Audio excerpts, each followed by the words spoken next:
अटल सेतू आणि समृद्धी महामार्ग या दोन्ही प्रकल्पावर सरकारने हजारो कोटी रुपये खर्च केलेत. पण गेल्या 4 दिवसात सरकारच्या या कामगिरीवर प्रश्नचिन्ह उपस्थित केला जात आहे.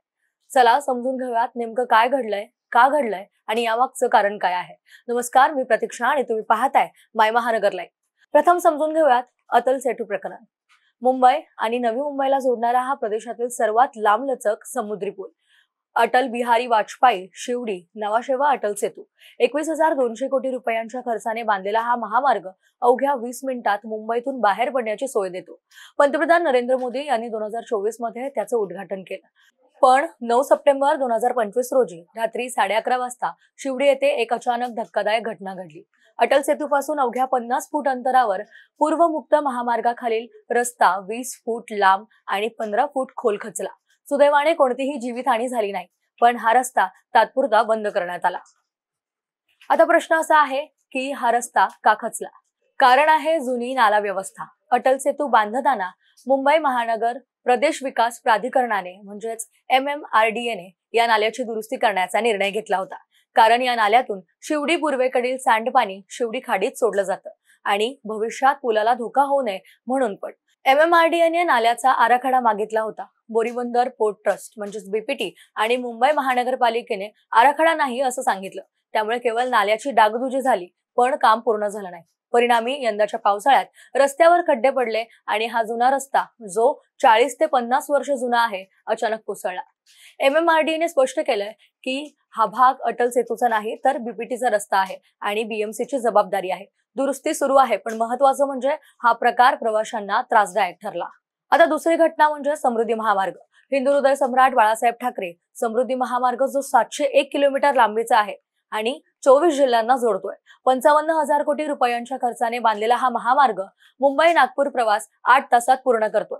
तर 9 सप्टेंबर 2025 रोजी रात्री छत्रपती संभाजीनगर जवळील माळीवाडा इंटरचेंज परिसरात दुरुस्तीचं काम सुरू होतं.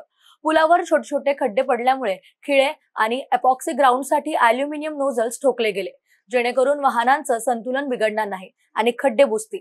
रात्री काही भाग बंद ठेवला होता, पण काही वाहन चालकांनी दुरुस्ती सुरू असलेल्या भागातून वाहनं नेली. त्यामुळे अनेक वाहनांचे टायर पंक्चर झाले, काहींचे टायर फुटले. त्यामुळे रात्री 4 तास हा महामार्ग बंद होता आणि वाहतूक विस्कळीत झाली.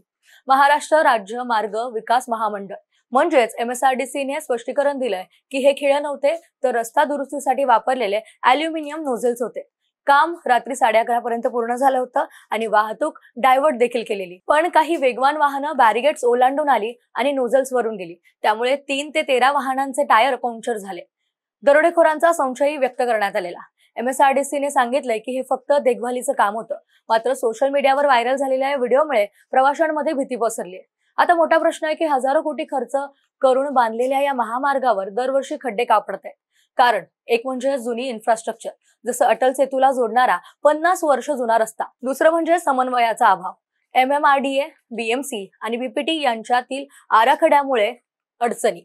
तिसरं म्हणजे पावसाळ्यातील अतिवृष्टी आणि दुरुस्तीचं काम. रात्री काम करताना चालकांना माहितीच नव्हते की तिथे काम सुरू आहे. आणि चौथं म्हणजे कामाचा दर्जा. नव्या महामार्गावरही लवकर खराबी दिसते, ज्यामुळे कॉन्ट्रॅक्टर्स आणि सरकारी यंत्रणांवरती प्रश्नचिन्ह उपस्थित होतात. परिणामी प्रवाशांना नाहक त्रास, वाहनांचं नुकसान आणि आर्थिक भार सहन करावा लागतोय. उदाहरणार्थ समृद्धी महामार्गावर पंक्चर झालेल्या वाहनांना किमान 500 ते 1000 रुपये खर्च करण्यात येतं. सरकारकडून दुरुस्ती सुरू आहे, पण भविष्यात असे प्रकार टाळण्यासाठी काय केलं पाहिजे? तर आराखड्यांचा एकत्रित डेटाबेस केला पाहिजे. नियमित ऑडिट आणि चालकांसाठी रिअल टाइम अलर्ट सिस्टम राबवली पाहिजे.